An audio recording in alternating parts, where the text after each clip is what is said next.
I'm Jessica, 38. At my sister's engagement dinner, I was the one slicing strawberries in the kitchen while she toasted champagne under chandeliers. She had introduced me to her guests as my kind sister who's staying over to help with the kids. That night, while they laughed and posed for photos, I tucked my niece into bed. I didn't expect anything more. Until her fiancé pulled me aside and said, "My father always wondered about the woman who saved his life." 5 years ago, I had dragged a stranger from a parking lot, called for help, and disappeared without a name. That stranger was Edward Bennett, founder of the nation's largest private hospital chain. The next night, in a room full of people who once laughed at my silence, he walked in, looked at me, and said, "That woman is my lifesaver." Rachel's smile broke. The cameras kept flashing. And I realized sometimes the people who belittle you in private will learn your worth when someone powerful names it out loud. The text came on a Thursday night while I was still in my scrubs, halfway through reheating leftover stir-fry. "Don't forget Rachel's engagement party. The invitation is in the mail." I stared at the message from my mother, rereading it, like maybe the words would shift into something warmer the second time around. They didn't. That night, when I got home from my shift at Seattle General, there was a small cream envelope waiting in the pile of flyers and unpaid bills. My name wasn't on it. It wasn't even addressed properly. Just Morgan Residence scribbled like an afterthought. I opened it anyway. It was beautiful, of course. Gold-trimmed embossed lettering, the kind of expensive stationery you only see in catalogs or weddings featured in lifestyle magazines. Rachel Morgan and Marcus Bennett. A private celebration in East Bay. Black tie, adults only. No +1. No child mentioned. No acknowledgement that I, Jessica Morgan, was the one raising the child she left behind. Lily, 4 years old, had fallen asleep with one sock halfway off and a blue marker streaked across her cheek. I brushed a loose curl away from her forehead and pulled the blanket up over her small shoulders. She murmured something soft, maybe a dream or a memory, and curled tighter into the pillow. I looked at the invitation again. Not even a scribble of my name. No RSVP card, just the assumption that I'd show up. Or maybe the quiet hope that I wouldn't. The next morning, I stood in the kitchen sipping coffee that had long gone cold while Lily stacked her cereal rings into a leaning tower of colors. She wore her usual sparkly purple tutu and an old t-shirt of mine tied in a knot at her waist. Her voice broke my spiral. "Are we gonna see Auntie Rachel soon?" I hesitated. "Yes, sweetheart, we are." Rachel hadn't spoken to me in nearly 7 months. Not a text, not a call. The last conversation we had was when she demanded the hospital birth certificate for Lily, even though I was the emergency contact, the one who'd stayed up with Lily's fevers and comforted her night terrors and packed her peanut-free lunches every single morning. Rachel left the hospital the day after giving birth with a vague excuse about needing space. She never came back. I filed for temporary guardianship 3 months later. She didn't contest it. She didn't even show up to the hearing. I'd let it go. For Lily's sake, for my own peace. But the idea that Rachel was parading around in designer heels planning a luxury engagement party while I was working doubles just to keep the lights on made something clench deep in my gut. Still, I didn't say anything. I packed a bag for both of us, folding Lily's little dresses carefully next to my one nice dress that still fit. I printed directions to the East Bay estate listed on the invite, then tucked the invitation back into the envelope, creased and fingerprinted now. I left a message with Dr. Renner at the hospital letting him know I'd be out for the weekend. No, not a vacation. Family event. Sort of. Lily sang made-up songs in the backseat the entire drive down. I watched the mountains turn into valleys and the skyline bleed into wide suburban estates. The Bennett estate sat behind 2 wrought iron gates surrounded by cypress trees trimmed so perfectly it looked like someone had photoshopped the landscape. At the front, a valet took the keys without asking my name. I wasn't on any list. But no one stopped me either. Maybe that was worse. Rachel spotted us from the top of the steps. Her hair was perfectly blown out in soft waves, her white jumpsuit crisp and unwrinkled, her lips the exact shade of hibiscus red that only high-end stores carry. She looked like she belonged in a Vogue editorial. I looked like I'd just driven 5 hours with a 4-year-old and 2 cups of gas station coffee. She walked down slowly. Not a hug. Not a smile. You brought her. Her voice wasn't harsh, but it wasn't warm either. She's your daughter. Rachel glanced behind her as if double-checking that no one was close enough to overhear. Jessica, this isn't really the place for that. I crouched down to Lily's level.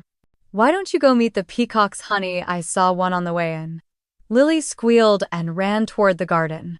Rachel crossed her arms. You could have just sent her to Mom's for the weekend. I came too, I said. Why you invited me, remember? She blinked. I didn't send that. Figures. She sighed and rubbed her temples, already bored of the conversation. I'm kind of in the middle of everything right now. Marcus's family is here and, you mean the family whose father I saved? I didn't say that out loud. I smiled tightly instead. Where should we stay? Guest room's full. There's a staff wing. Ask Gina to set it up. I found Gina a housekeeper with kind eyes and tired shoulders who led us down a narrow corridor that smelled faintly of lemon polish and old carpet. The room was clean but plain. No view. No air conditioning. A fold-out couch and a bathroom that needed a new light bulb. Lily didn't mind. She bounced on the couch like it was a trampoline. I sat down beside her watching the ceiling fan squeak with every rotation. I tried to remember why I came. Not for Rachel, not for anyone else in that mansion. Just for the little girl beside me. The one who still called me Mommy Jess when she was scared at night. She climbed into my lap and pressed her cheek to mine. I'm glad we're here. I didn't answer. I just held her tighter, letting the weight of everything settle into the quiet hum of the fan above us. The air in the room turned still as the fan slowed to a lazy whirl, and Lily's breathing evened out against my chest. I eased her off my lap and tucked her in with the one extra blanket folded at the foot of the couch. Then I walked to the tiny bathroom and splashed cold water on my face. The mirror above the sink was foggy and cracked at the corner. I looked like I'd been on call for 3 nights straight. Maybe I had. Outside the window, fairy lights glowed along the garden path, casting soft halos around the hedges and statues. The estate was stunning. Just not for people like me. By the time we made our way back to the main house for dinner, the sun had dipped below the hills. The foyer buzzed with voices, laughter, clinking glasses. A string quartet played in the courtyard and servers floated through the space with trays of champagne and tiny canapes I couldn't pronounce. Rachel stood near the fireplace, radiant and poised like she'd walked out of a bridal catalog. Her white silk dress clung in all the right places, her earrings sparkled like icicles, and her smile was the sharp, polished kind that never quite reached her eyes.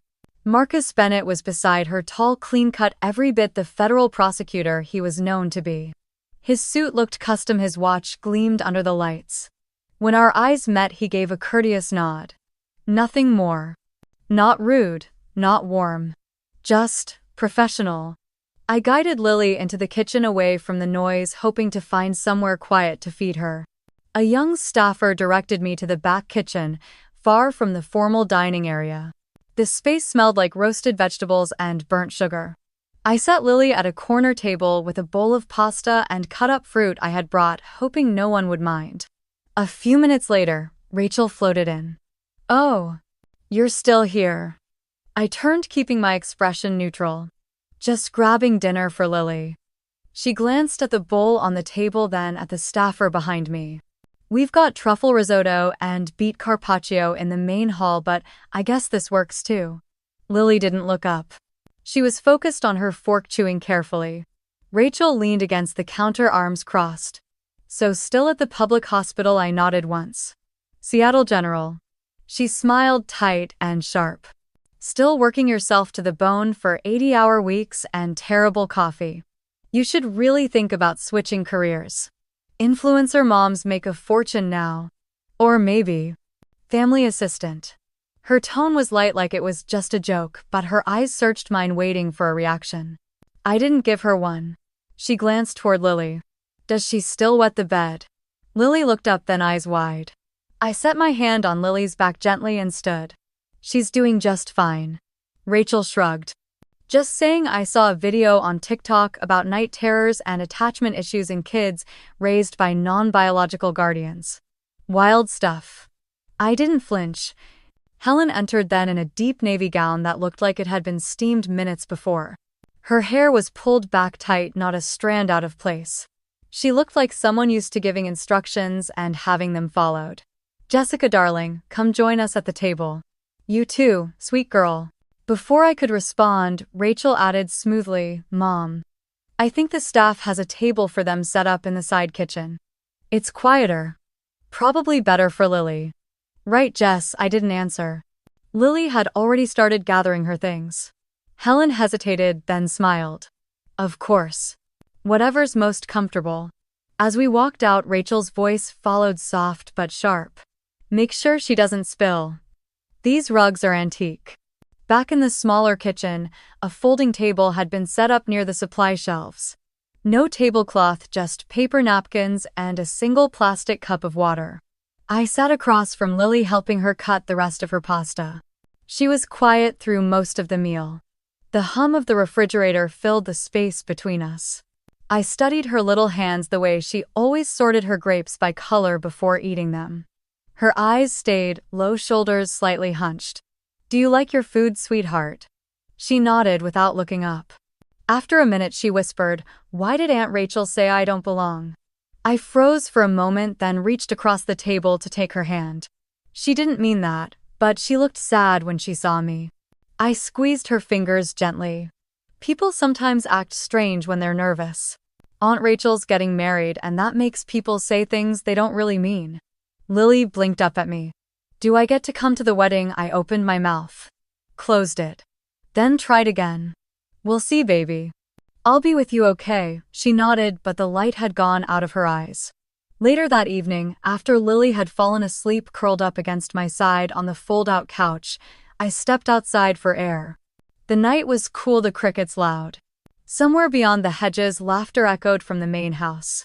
I stood there for a while, looking up at the stars, wondering how many more of these events I'd be quietly erased from. Wondering what it would take for someone in that house to see me not as the responsible older sister, not as the babysitter, not as the woman with calloused hands and no designer dress, but as someone who mattered. I didn't have an answer yet, but something inside me had shifted, and it wasn't going back. The sound of footsteps on gravel made me turn. Marcus stood at the edge of the patio, one hand tucked into his pocket, the other holding a half-empty glass. He nodded once, not quite a greeting, more like a request. "Do you mind stepping out into the garden? Just for a few minutes." His tone was polite, but something about the way he avoided looking directly at me made my stomach knot. I followed him through the open archway into the garden. The night air was cooler out here, scented faintly with lavender and wet earth. The path curved through neatly trimmed hedges and around a small fountain. We stopped near a stone bench under an old oak tree. Marcus didn't sit. About 5 years ago he started. I remember my father collapsed outside St. Clair's Hospital. You wouldn't know this, but that day changed everything. My pulse slowed. I didn't say anything.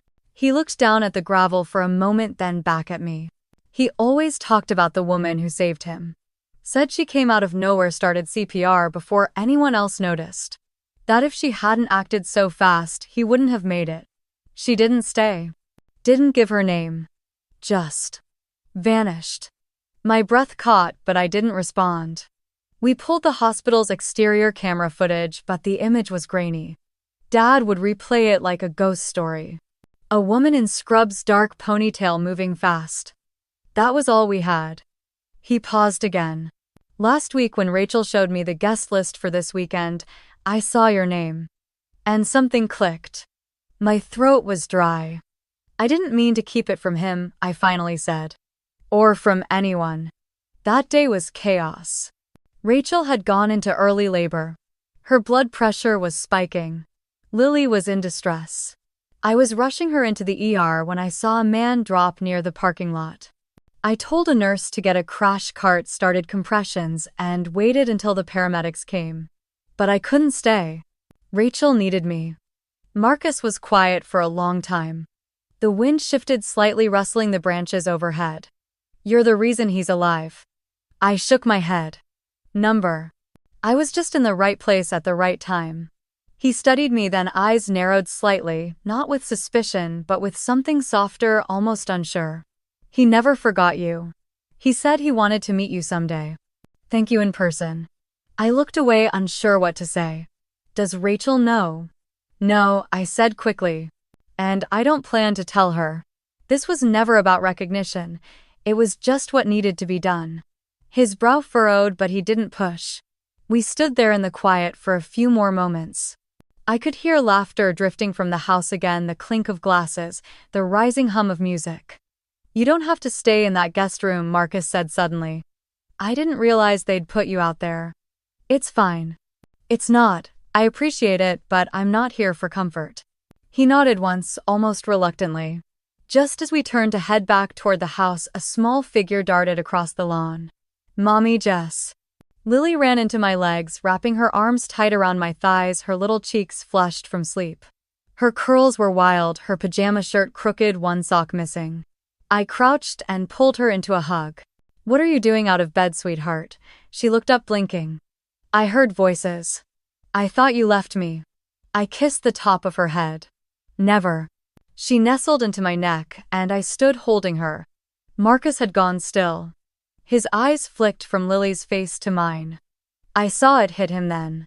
Something in the way his jaw tightened. The recognition. The unspoken question. You're raising her. I nodded. Rachel wasn't ready. And I couldn't let her grow up not knowing someone loved her from the start. He didn't speak, just kept watching us. Lily leaned her head on my shoulder and yawned. You don't have to explain anything, he said quietly after a moment. But I think I'm starting to understand a few things. We walked back toward the patio in silence. Behind us, the fountain kept bubbling, soft and steady. Lily's breathing slowed again, calm and safe against my shoulder. I didn't look back, neither did he. The morning sun cast a golden sheen across the veranda, and I sat quietly on a bench near the back garden sipping lukewarm coffee while Lily played with a plush bunny in the grass. A distant hum of chatter floated from the main house. Inside, the party machine had started again. Rachel was posing by the floral archway, hair styled into perfect waves, champagne glass in hand. Photographers hovered like moths around her. Every move choreographed, every smile polished. The sparkle in her earrings was probably worth more than my car. Marcus stood beside her, one hand resting at his side, the other in his pocket, answering questions from a guest with polite disinterest. His eyes drifted now and then, scanning the crowd. He didn't find what he was looking for, Rachel noticed. She leaned into Helen, who sat perched in a cushioned chair under the tent. I don't like the way he looks at her, she whispered. Helen didn't even blink. Then you make sure he sees her clearly. That afternoon, Rachel gathered her closest friends in the lounge room. Gold lettering on a felt sign read, "Welcome to Rachel's Circle." I wasn't invited, of course, but Lily had wandered off chasing a balloon, and I followed her in just as Rachel tapped her wine glass. Ladies, she began, thank you for coming. Before we dive into the rose tasting, I wanted to share something personal. You all know my older sister, Jessica. She's here helping out with Lily, which is so generous of her. Honestly, I don't know how she does it working at a public hospital all those years. There were polite chuckles. I stayed near the wall behind a row of flower arrangements. Lily stood beside me, holding my hand tightly. Rachel clicked a remote, and the flat screen flickered to life. A grainy video played. A younger me, dressed in scrubs, hair pulled back messily, stood outside a community center handing out boxed meals to a line of homeless families. My face flushed with sweat, voice firm as I coordinated volunteers. The camera panned, catching me handing a juice box to a crying toddler, then lifting a crate into a van. Rachel grinned. This was from 5 years ago. Jess used to do these little charity pop-ups. She was always helping someone, bless her heart. She looked at me then, that smile dipped in venom. Always had a thing for showing up where she wasn't asked. A ripple of laughter passed through the room. I didn't move. I didn't say anything. Lily leaned her head into my side. One of Rachel's friends, a woman in a mauve silk jumpsuit, turned to whisper something to another guest, eyes flicking toward me. Marcus stepped through the open archway behind them. He hadn't been there a moment ago, but now he stood at the edge of the room, jaw tight, gaze locked on the screen. Rachel's eyes followed his. She turned off the video. "Anyway," she said, pouring wine into a guest's glass, "we're lucky to have her here this week. Even if she's a little camera shy." Marcus walked in silent. He crossed the room, bypassing the circle entirely, and stopped in front of me. "Jessica, can I talk to you?" My hands curled gently around Lily's. "Now," he nodded. We stepped outside into the hallway just past the view of Rachel's little event. His expression was hard to read. "That video," he said slowly, "that was low. I didn't expect." "She's always had a gift," I said, "for reframing things." He looked down the hallway. "Does she always do that? Treat you like you're less?" I shrugged. "It's not always this theatrical. Sometimes it's quieter. Polite suggestions. Redirection. The occasional reminder that I'm the cautionary tale." He ran a hand through his hair. "That video showed someone working harder than anyone in that room." I sighed. "It was just a food drive. I didn't even know someone filmed it." He was quiet for a beat, then said, "You were carrying Lily in that last frame. She was so small. She was 5 pounds when she was born. Could barely breathe on her own. Her mother didn't want to touch her. And you did." I did everything. He nodded slowly. "I see that now." He didn't say anything else, just walked back inside, his back stiff. From the doorway, I caught Rachel watching us. She tried to smile, but it was strained. Her eyes flicked to Marcus, then back to me. Lily reached up, wrapping her arms around my leg. I bent down and picked her up. "You tired?" She nodded. "Let's go find some quiet." The hallway smelled like fresh paint and roses, too sweet and too fake. But in the guest room by the storage closet, the air was still and real. No cameras. No stage lights. I closed the door behind us. I pressed my back gently against the door and waited for the soft click to settle in the silence. Marcus stood in the center of the room, the low light casting his profile in angles I hadn't noticed before. He looked like he was bracing for something. Lily's quiet breathing filled the space between us, steady and rhythmic from her small bed tucked in the corner. I didn't move. Neither did he. "You said you had questions." I kept my voice low. He nodded and ran a hand through his hair. "I've been trying to understand why no one ever mentioned you. Rachel talks about Lily like she's just a cute family story. But tonight when Lily called you Mommy Jess, I realized something doesn't add up." I took a seat on the chair beside the bed, careful not to wake her. "She doesn't call me that in front of Rachel, or Helen. She knows better. That's part of what worries me," he said. "That a 4-year-old already knows what parts of her love she has to hide." I felt the sting of those words settle in the space behind my eyes. I looked down at Lily, then back up at him. "She wasn't supposed to survive, you know. She was born at 31 weeks. 2 pounds 14 ounces. Rachel hadn't gone to a single prenatal appointment. She was at some influencer retreat in Utah when her water broke." He sat on the armrest across from me, elbows on his knees. "Rachel told me Lily was born early, but she said it was a complication, not neglect." I almost laughed. "She left the hospital 2 days after delivery. Signed nothing. Didn't even ask what the doctor said. Helen handled the paperwork and told them to call me if there were updates. And they did. I was already there. Rachel called me mid-labor, sobbing and terrified, said she didn't know what to do.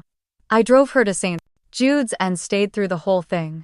She was screaming, furious, blaming everyone but herself. And after Lily came, she refused to touch her. Wouldn't even look. I held her first. Fed her through a tube, learned how to check her O2 levels. The nurses thought I was her mother. I didn't correct them." Marcus was quiet for a long time. Then he said softly, "Why didn't you tell anyone?" "Because Rachel was still family. I thought maybe if I gave her space, she'd come around. I didn't want to shame her publicly. I thought protecting Lily meant protecting her image too." He exhaled hard. "My dad's going to want to talk to you." I glanced at him. "Your father?" "Why?" "Because he's been looking for you for 5 years." I blinked. "I don't even know your dad." "Yes, you do. You saved his life." The words landed in my chest like a dropped stone. I stared at him, waiting for a punchline that didn't come. 5 years ago, Marcus said my father collapsed outside St. Jude's. He had a major coronary. EMTs said someone had already started chest compressions by the time they arrived. No ID on the Good Samaritan. No name. Just a woman in scrubs who disappeared after shouting instructions. I swallowed hard. I remember that. It was the day I brought Rachel in. I saw a man collapse in the parking lot and instinct kicked in. I started compressions, but once the ambulance came, I had to run. Rachel was screaming in labor inside. I never even got his name. Edward Bennett, Marcus said. My father. Billionaire investor. Retired now, but still sharper than anyone I know. He's told that story more times than I can count. Always wondered who that woman was. My breath caught. I didn't know. I was just trying to help. You did. He survived because of you. They said if it had been even 2 minutes later, he'd be gone. Marcus leaned forward, searching my face.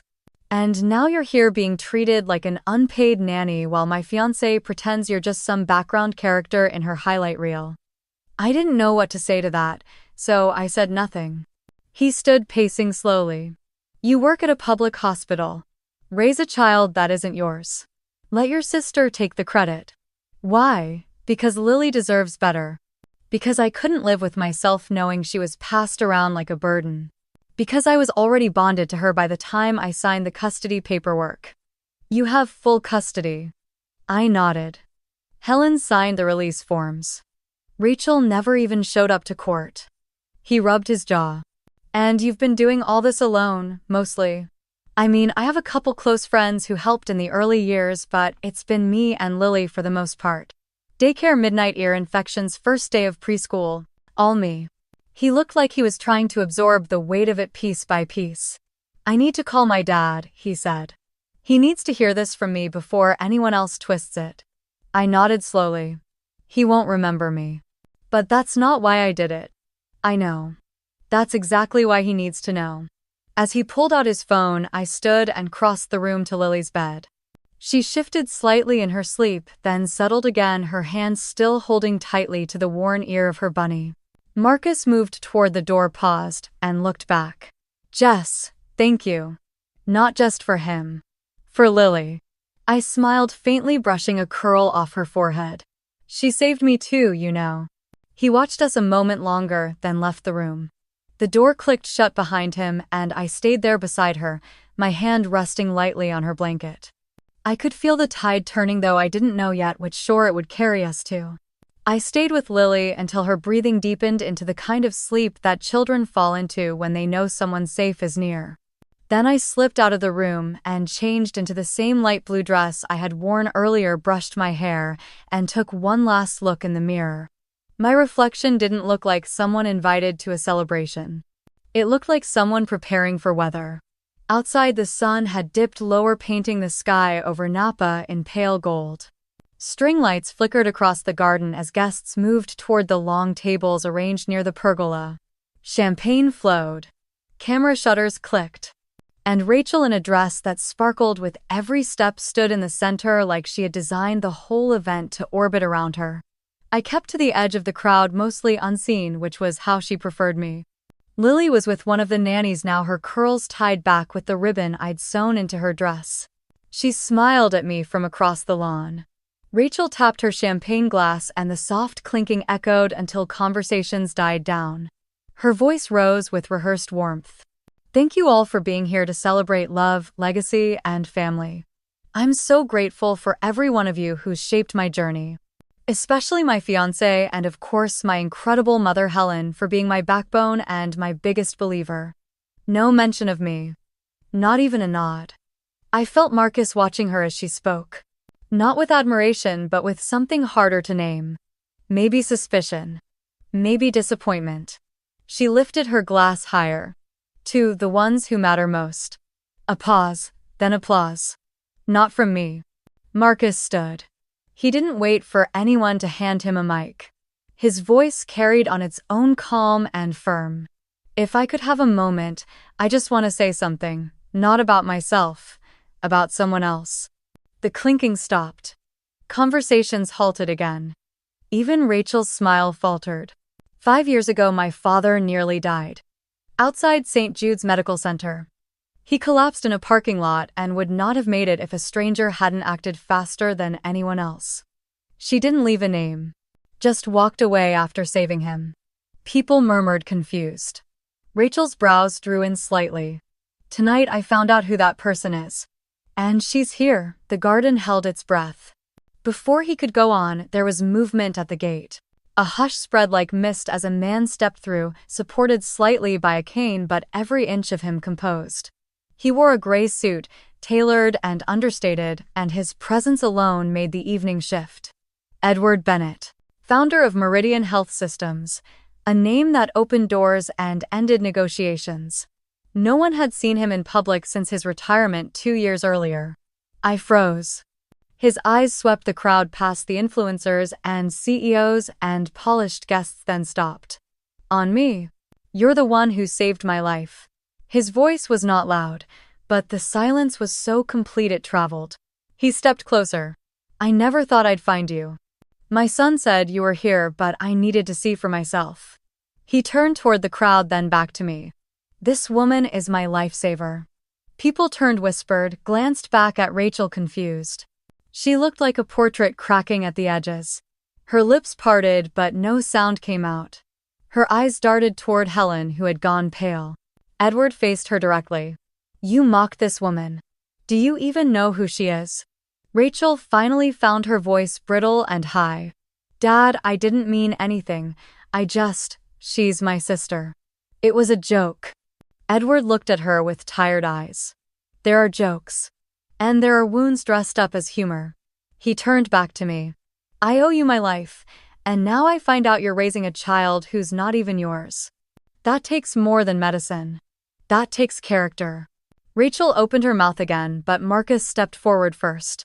Dad, we'll talk later. Edward didn't answer. He just walked over slowly and placed a hand on my shoulder. You changed my life.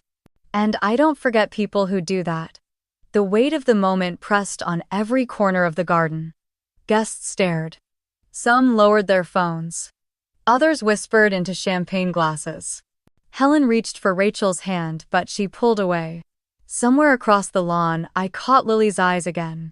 She beamed, unaware of the shift in gravity. And just like that, a storm that had hovered for years finally moved.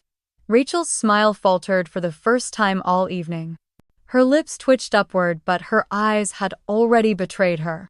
I watched her chest rise and fall in uneven rhythm as the room around us fell into a thick, electrified silence. Edward didn't move to sit. He stood with quiet authority, the kind of presence that came not from money but from surviving something no amount of it could fix.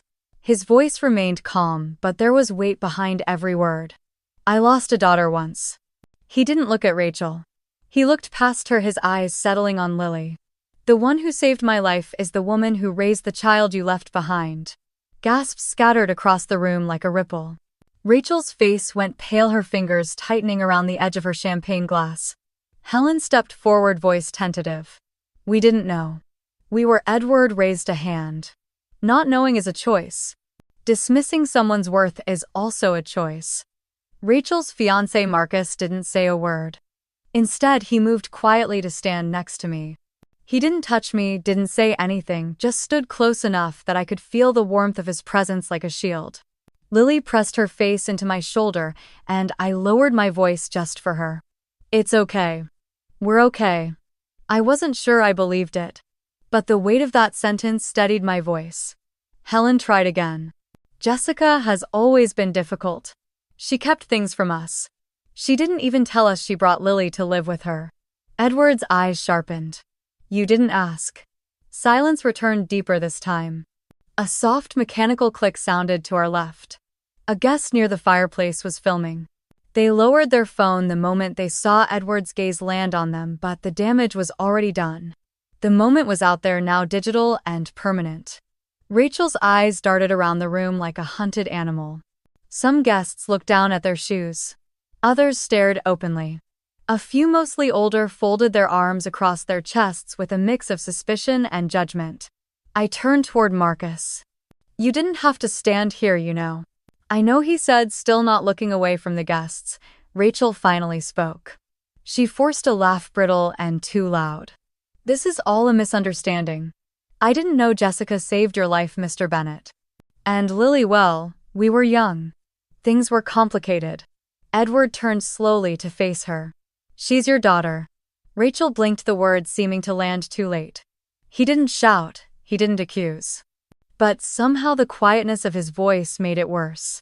I heard Lily's soft breath against my ear, her small hands still gripping my dress. A woman in a gold dress whispered to her partner. He nodded and tapped at his phone. I saw it in real time, the way stories like this unfold in our world now. The glances, the murmurs, the need to search for context before the context even finishes speaking. Helen's voice rose in a brittle attempt to reclaim control. Let's all calm down. This is a celebration after all. Edward turned back toward the crowd. Then celebrate something worth honoring. A woman who chose kindness when she had nothing to gain. A child who was abandoned and found a home anyway. The crowd shifted uncomfortably. Marcus finally spoke.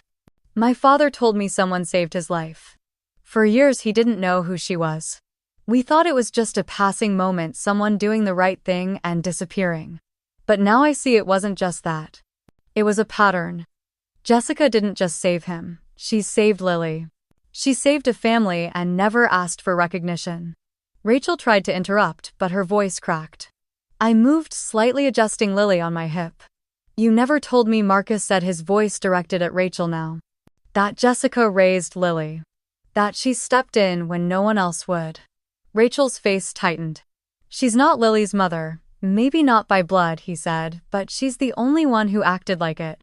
Rachel opened her mouth, then closed it again. Her shoulders slumped. A guest near the back of the room muttered something and someone laughed nervously. The tension in the air shifted again, this time not in Rachel's favor. Helen stepped toward Edward. I think this has gone far enough. You've made your point. Have I? Edward asked almost kindly. Or have you only just begun to listen? Then he turned to me. Thank you, for what you did. For what you continue to do. You may not realize it, but you gave me a second chance. And my son, he's lucky to know you. He reached out to gently pat Lily's head. She looked up at him and smiled sleepily. Rachel stood frozen, still clutching her glass like it was the last thing tethering her to the room. Edward moved to sit down finally. The storm had passed. But the wreckage that was just beginning to show. I could feel the eyes now. All of them. Watching me differently than before. Not with pity, not with confusion. But with something else. Recognition. It started with a 30-second clip. A shaky phone video caught from behind the floral arrangements zoomed just enough to show Rachel's frozen smile and Edward Bennett's quiet fury. The sound was clear enough to catch every word. By the next morning it was everywhere. The headline on the local news station read, Future Bride Humiliates Father-in-Law's Lifesaver. By lunchtime, a Reddit thread had already gone viral with thousands of comments dissecting every frame. TikTok creators made dramatic reenactments. Twitter lit up with hashtags. The image of Rachel standing speechless while Edward turned to me had been turned into a meme within hours. I turned off my phone after the 5th voicemail from a stranger.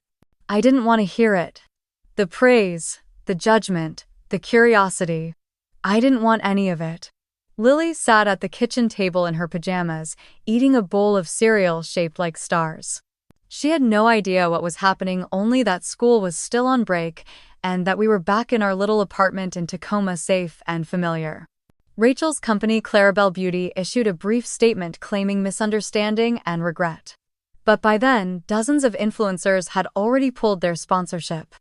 An open letter signed by several women's advocacy groups called for a boycott, citing her treatment of both a caregiver and a child. Rachel tried to post an apology video, tears perfectly glistening on her cheekbones, but it was quickly dissected by users who noticed she still hadn't once said my name. Marcus called me later that afternoon. I didn't pick up the first time, or the second. But on the third I answered. He didn't say much, just that he had ended the engagement. That he was sorry for not asking more questions sooner. That he had spoken with his father and understood things now in a way he hadn't before. I told him thank you. Then I asked for space. It wasn't that I didn't believe him, I did. But I needed to breathe on my own again, not be pulled into someone else's mess no matter how gently they offered to carry me through it. Helen, meanwhile, published a blog post titled "What It Feels Like to Be a Misunderstood Mother." She posted old photos of Rachel and Mia's children, carefully captioned to suggest warmth that had long since evaporated. She painted herself as the victim of online cruelty, a woman caught between daughters and generations. The response was not what she hoped for. The comments filled with screenshots from the video clips from her own interviews and calls for accountability. A former teacher from our high school even chimed in, recalling a time Helen had dismissed my science award as a fluke and praised Rachel's homecoming dress instead. I didn't comment. I didn't share. I just closed the tab and turned back to Lily, who was drawing a picture of the two of us in a park. A few days later, a heavy cream envelope arrived in the mail. Inside was a letter handwritten in precise, steady script. "Jessica, this is for Lily. She deserves every opportunity. Let this be the first.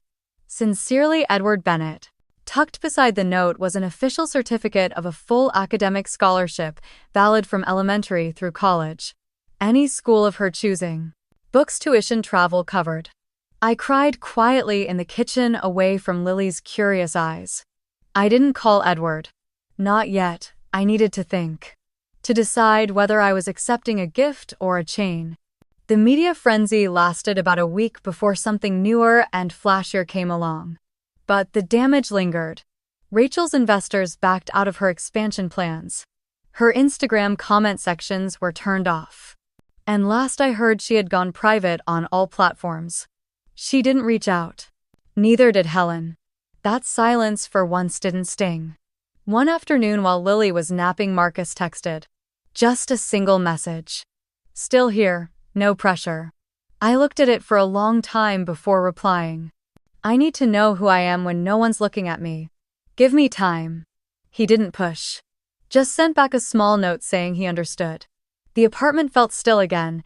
No cameras, no whispers.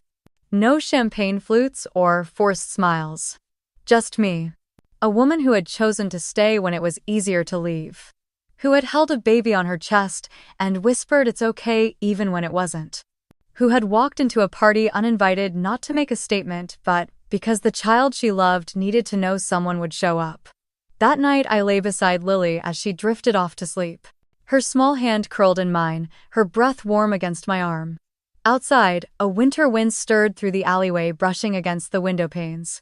It felt quieter than before. But not empty. Never empty again.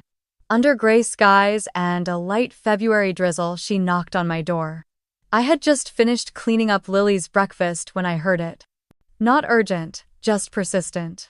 I opened it to find Helen standing on the steps, umbrella tucked under one arm, a folder clutched tightly to her chest. She looked smaller than I remembered. Maybe it was the wind or the way she didn't meet my eyes right away. Her coat was elegant, her makeup subtle, but the mask she wore at every garden party and charity gala had finally slipped. She asked to come in. I didn't move. She took a breath and held out the folder. Inside were printed forms. Guardianship transfer requests. Her name. Rachel's name. Boxes already checked. Signatures waiting. She said Rachel was struggling. That she was getting counseling. That the company might recover with time. That this would help. That Lily would be more secure with money and opportunities and a proper future. I stared at her. My hand never touched the folder. You want me to give her up? Helen blinked. I could see her jaw tense. I just think Rachel deserves a chance to rebuild. She's been through a lot. So has Lily. Her lips parted. She tried to smile. Jessica, we're family. Number. We're not. Not in the way that matters. I didn't raise my voice. I didn't slam the door. I just handed the folder back and said, Lily is not a product. Not a brand. Not an apology you can gift wrap. Helen's hand hovered in the air like she wanted to say something more. Then she lowered it. Rachel's lost everything. I nodded once. She lost it by stepping on people she thought would never rise. Helen looked away then.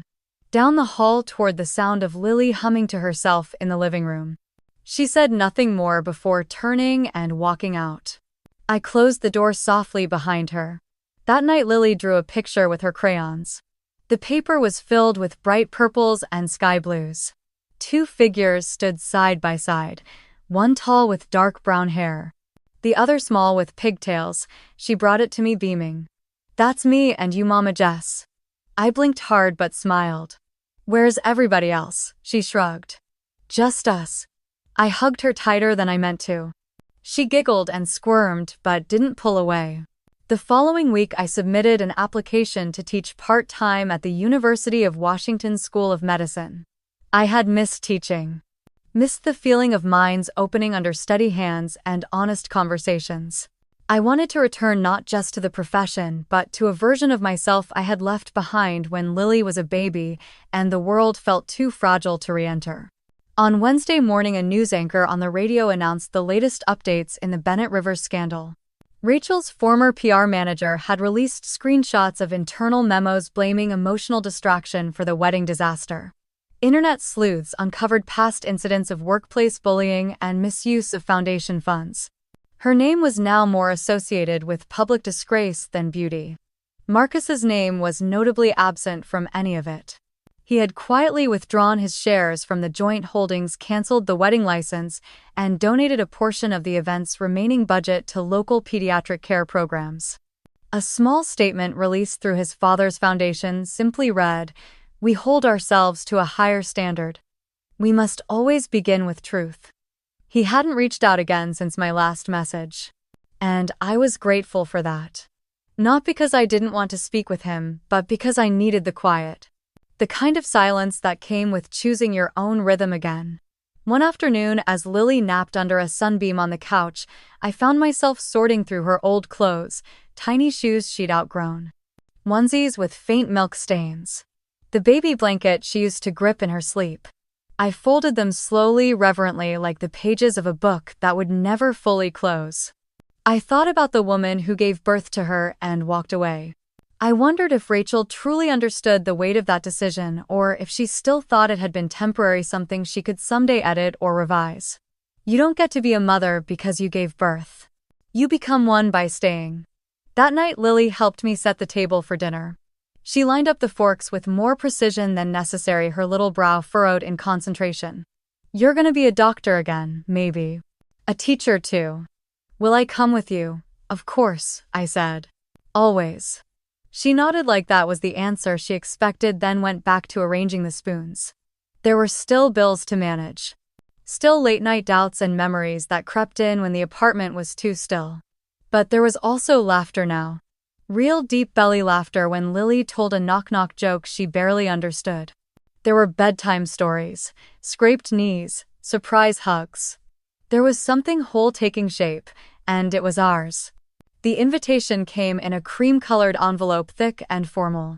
It was embossed with the Bennett Foundation seal and a handwritten note from Edward Bennett himself asking me to speak at their annual humanitarian awards ceremony.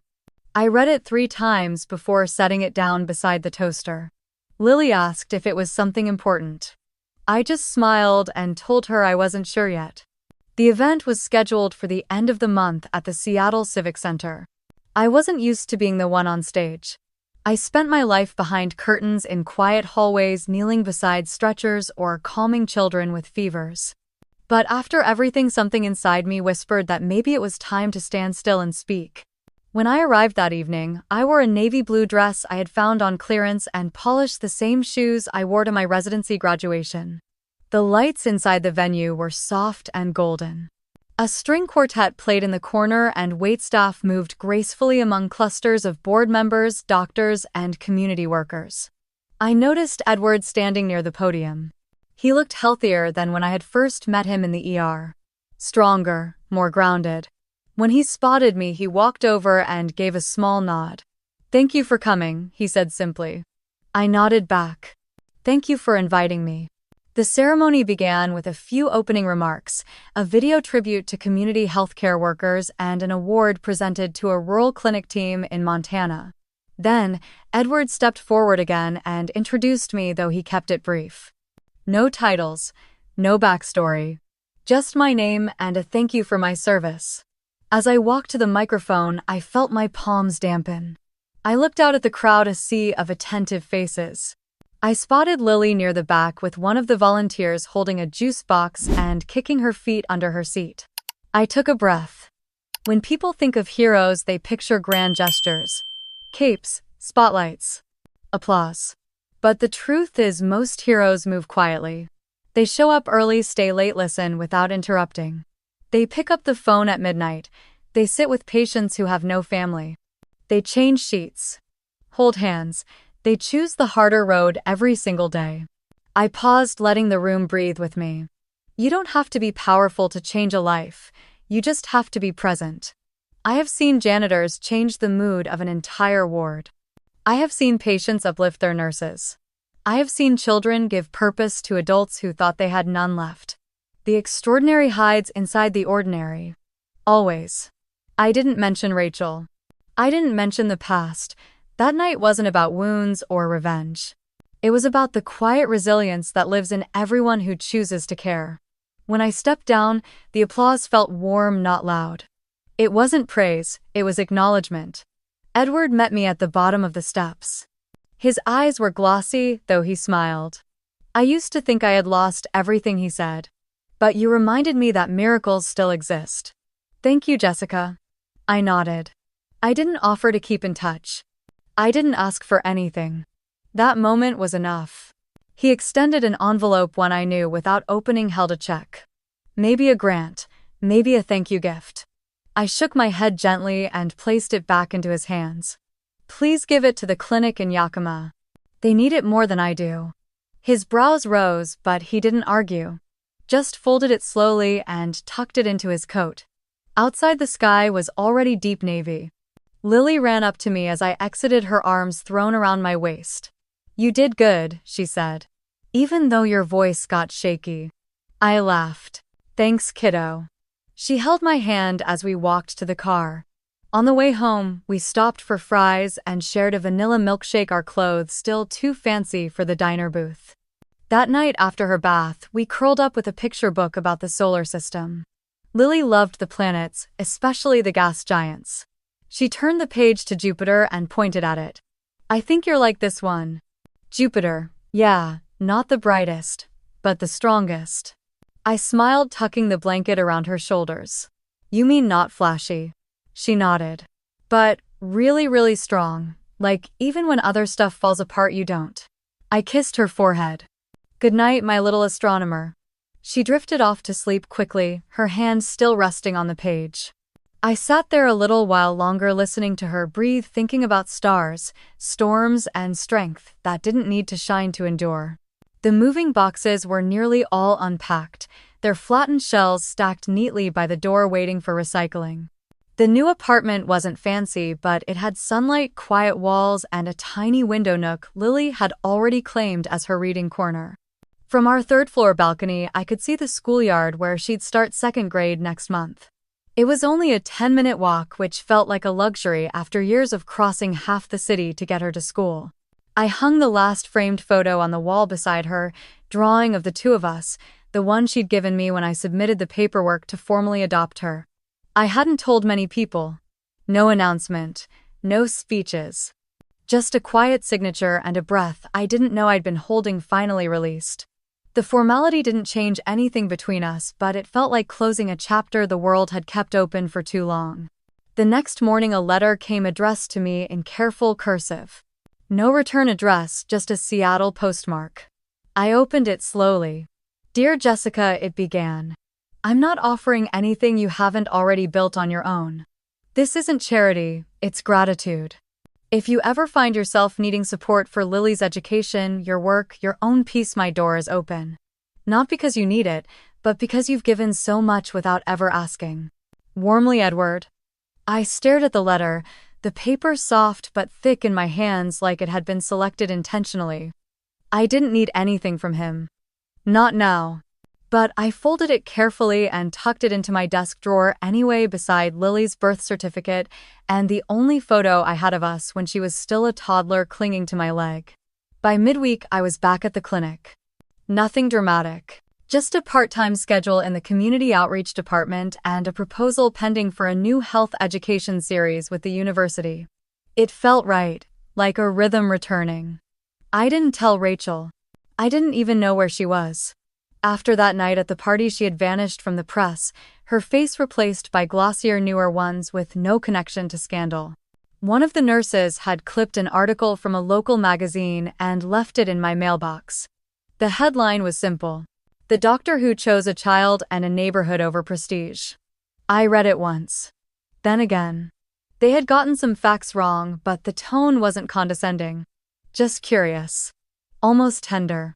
The photo was old me crouched beside Lily on the hospital lawn blowing bubbles into the wind while she chased them. I hadn't known it was taken. But there we were, full of joy that had nothing to do with vindication. That evening, Lily and I walked downtown to explore. We stopped by a small corner bookstore that smelled like cedar and dust. In the front window was a poster for a community literacy night, guest speaker Jessica Hartwell, MD. Below it in smaller print: "Learning to listen. Learning to lead." I hadn't approved that tagline, but it made me smile. Lily pressed her nose to the glass and pointed to my name. "That's you." "I know," I whispered, brushing her bangs away from her eyes. "Are you nervous?" "Maybe a little." She thought about that then, said, "You're the boss of your own voice now. Not anyone else's." Out of the mouths of babes, I thought. We went inside. The owner recognized me and waved, gesturing toward the children's section in the back. Lily ran ahead. I lingered a moment longer by the window, watching the reflection of the street behind me blur into the life in front of me. That night, as I tucked her into bed, Lily reached for my hand and said, "Will you still read to me when I'm older?" "Always. Even if I can read better than you, especially then." She giggled, curled into her pillow, and fell asleep before I finished the second page. I sat there for a while, the book resting on my lap, the soft hum of the ceiling fan steady overhead. Peace didn't look like fireworks or headlines or public apologies. It looked like this: a small room with a sleeping child, books on the shelf, and no one else deciding who you were allowed to be. The balloons were swaying gently in the breeze, tied to the edge of the picnic table with little star-shaped ribbons. The park was dotted with parents and kids, but the small patch of grass we had claimed was ours for the day. Lily's 6th birthday. I had asked her what she wanted, and she said cupcakes, juice boxes, and a telescope. Not toys, not glitter.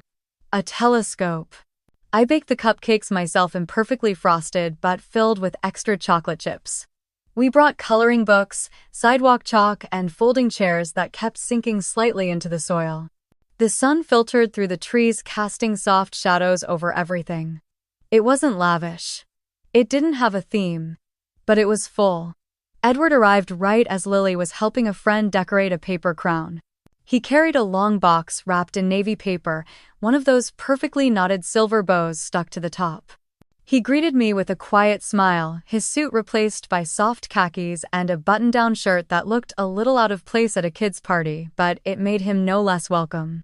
He knelt beside Lily and handed her the box. Her eyes widened. "Is this for me?" "It is. You once told me you wanted to see the stars up close." She tore the paper, slowly savoring the reveal. The telescope gleamed under the sunlight. She didn't scream or jump. Instead, she looked at him and said with full sincerity, "Thank you. I'm going to find Jupiter tonight." Edward looked up at me, and for a moment I saw the man he might have been if life had gone differently earlier. Not polished or guarded. Just grateful. Marcus showed up a little later, holding a small wooden box with Lily's name etched into the lid. Inside were hand-carved animal figurines he said he had found at a street fair in Oregon.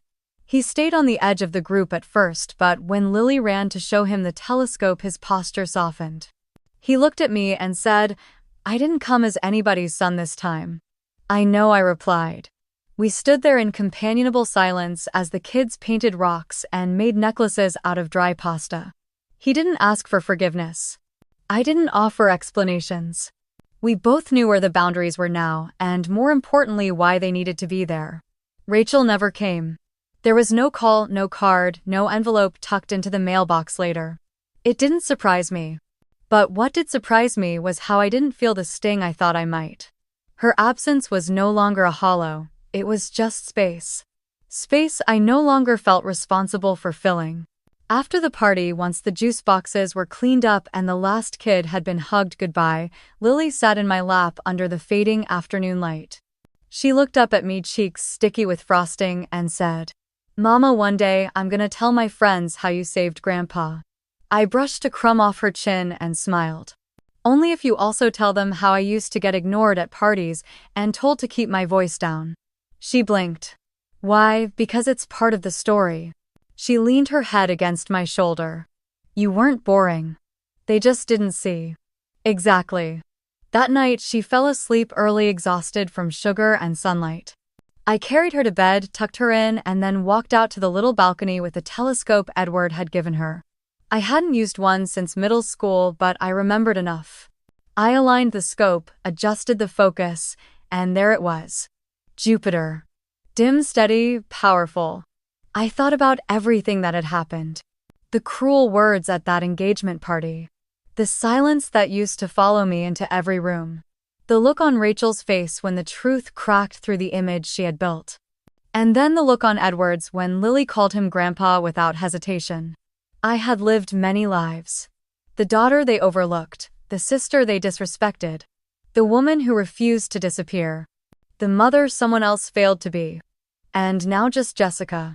No titles, no roles borrowed from someone else's vision. A woman with her own name, her own place in the world, and a child who saw her not through obligation but love. When I looked back through the telescope, the sky had shifted slightly. The stars never really stayed still. You just had to learn to follow. If someone had told me that the story would unfold like this, I wouldn't have believed them. That a moment of humiliation would one day ripple into something like redemption. That the man whose son had once looked down on me would one day say I reminded him miracles exist. That the child no one wanted to claim would call me her whole world. But that's the thing about stories. They don't always start with triumph. Sometimes they start with a sneer over dinner. Sometimes with silence at a table where you paid the bill. But if you stay, if you endure, if you believe your voice matters, the story changes. And when it does, it's not just yours. It becomes something others can hold too. So let me ask you something. Have you ever been dismissed until the truth made the whole room fall quiet? Or maybe you were that truth. If your sister's future father-in-law called you his lifesaver, what would you do next? Tell me your story. I'll be listening.